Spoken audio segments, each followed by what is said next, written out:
So I have a friend, his name's Josh, and he took a blood test like 6 months ago. He told me his testosterone levels were 1400 nanograms, and he doesn't even take testosterone. He's natural. So I'm surprised for a reason, because when I look at his physique, mid, face bloated, he like does not seem like the high testosterone person you kind of think 1400 nanograms would give you.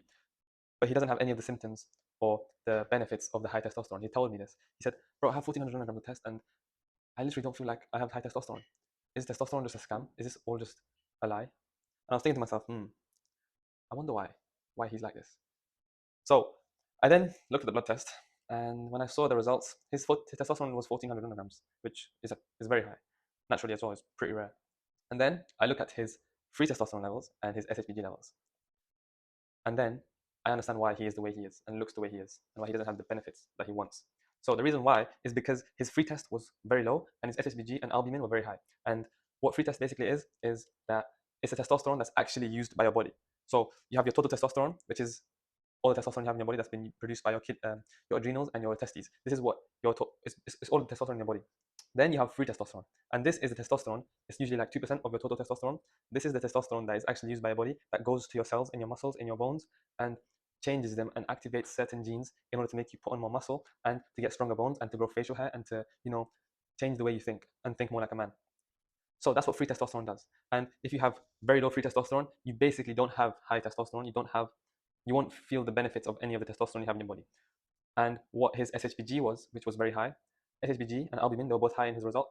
They are both things or carrier proteins that package up and bind to your total testosterone, or not your total testosterone, to your testosterone, and they basically help to transport it to certain organs and places in your body where it's needed. But they also make it. They also what do they do? They also package up your testosterone and help you save it for later on when you need it. So it's like a survival mechanism. Your body uses SHBG and albumin to package up your testosterone to save it for later use, just in case you are in a situation where you need to survive and you need testosterone, you need a rapid energy boost. So it's basically emergency storage. Now, if you have too much SHBG and albumin, you will have very low free testosterone. And as a result of this, you will not feel the benefits of testosterone. You will feel like you have low testosterone, despite the fact that you don't have low testosterone. So it's very important that you have healthy levels of free test, or high levels of free test, should I say. And you don't want your SHBG and albumin to be too low or too high. Therefore, what should you aim for in free testosterone? So the markers are pretty, inaccurate, and there's no specific number for you to aim for. But what I'd say is, if your total testosterone is, let's say 800 nanograms, and your free test is like 2% or 4%, you're in a sweet spot. But the higher, the better. 5%, even better. You don't want it to be below 1%, or you don't want it to be like below 2%. If it's below 2%, you have a problem. And so, let's say you haven't got a blood test yet. You don't know if you have high free test or low free test. What I would say is, get a blood test. You're watching this content, you know about testosterone, but you're not getting a blood test. What's the matter with you? What are you afraid of? It's only like, what, £30 to pay for a test? Just pay for it. You're not going to regret it, because later on you'll be able to compare your result to the future. I never regretted getting my testosterone test. It was one of the most, it basically made a lot of sense as to why I was feeling the way I was. When I started to make improvements in my testosterone and start optimizing it naturally, that's when my life changed. I broke through into a new level of life when I increased my testosterone. As cliche as it sounds, it's true.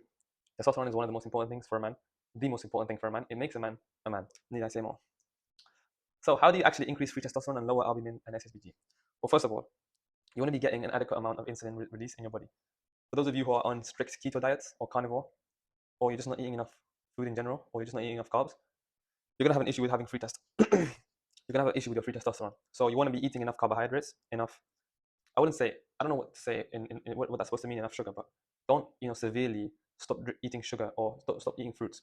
Eat fruits, eat enough carbs. Obviously, if you're dieting for a specific thing, like let's say you're trying to optimize your brain and you want to cut off carbs, I understand. But if you really want to increase your free testosterone, make sure you're getting enough carbs, make sure you're getting enough sugars, healthy sugars, and avoid the processed sugars. But yeah, that's one thing. Your carbohydrates, your insulin intake. Then you have your vitamin D. Then you have vitamin D. Vitamin D is very important for having adequate amounts of free testosterone. You already know what I'm going to say. Get outside and get enough sunlight. Every single day you need to get sunlight. I understand if you live in a place where it's cloudy and you're not getting enough sunlight and you're working indoors 8 hours a day, but still make the effort to go outside in the first hour of waking. Andrew Hillman keeps saying it over and over again for a reason. And yeah, get sunlight every single day. But then if you are in a position where you can't really get as much sunlight as you want to, I say aim for around 1 hour of sunlight. Walk around in the morning.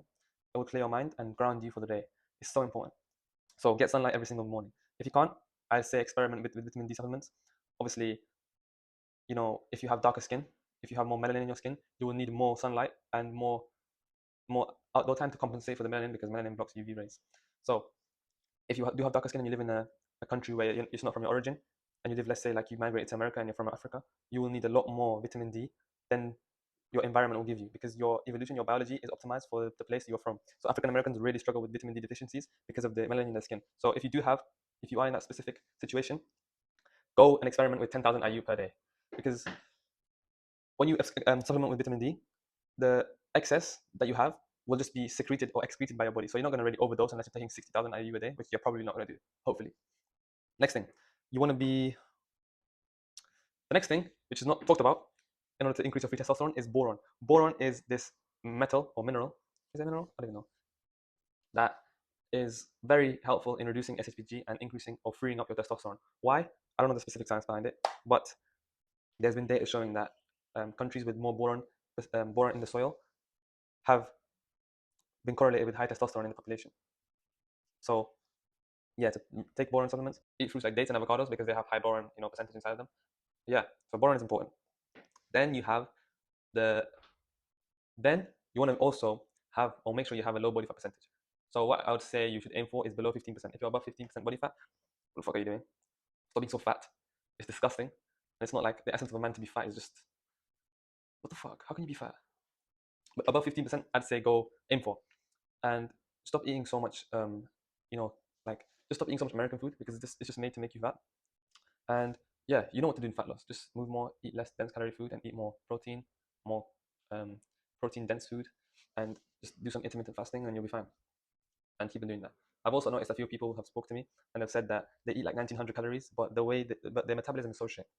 Then I was thinking, I asked the person who said to me, oh, my metabolism is so shit, despite the fact that I eat I'm on a cut. I do 1 hour of cardio a day, but it's still hard for me to lose fat because the food I eat easily turns into fat. So I was thinking, why is this? Why is some people's metabolism higher than others? So there's many things. There's genetics. There's age. There's, of course, testosterone levels, and there's estrogen levels. If you have high estrogen levels and not as high testosterone levels, or maybe too high estrogen levels, you're gonna have more higher aromatase activity. Aromatase converts testosterone into estrogen and increases fat uptake around your stomach, your belly.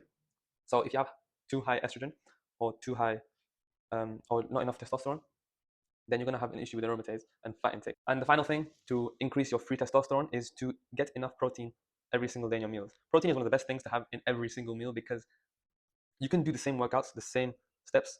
If you just eat more protein, you'll make more muscle, which is a plus in itself. It will also give you higher testosterone. It will increase your free testosterone, because if you're in a state where you're not getting enough calories or carbs and protein, your body's not going to have enough resources to build muscle and to keep the muscle and to just be stronger. So if it's got not enough resources, it's going to be in a survival state. When it's in a survival state, it increases SHBG, albumin, and it packages up the testosterone you have, and it increases cortisol. What cortisol does is, in the short term, it will make you, it helps you survive, but in the long term, it will basically destroy your body.